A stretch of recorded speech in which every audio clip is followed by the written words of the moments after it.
Ассалаумағалейкум достар, бүгін сіздермен бірге мен бүгін мен WhatsApp группама кіріп кетулеріңізді өтінемін. Бұның ішінде 13 адам бар. Осындай адам бар менің каналымнан кірген.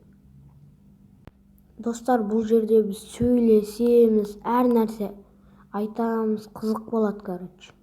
Достар, видео барысында қысқаша бір нәрсе айтып кетейін.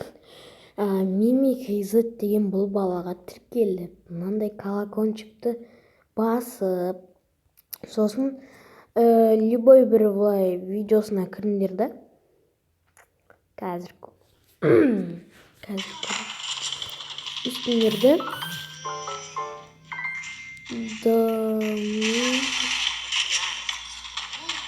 жазып кетеміз. Өйстіп жазып, лайк басып, бәрін істеп кетейік. Тез осы жерге кіріңдер. Қызық канал.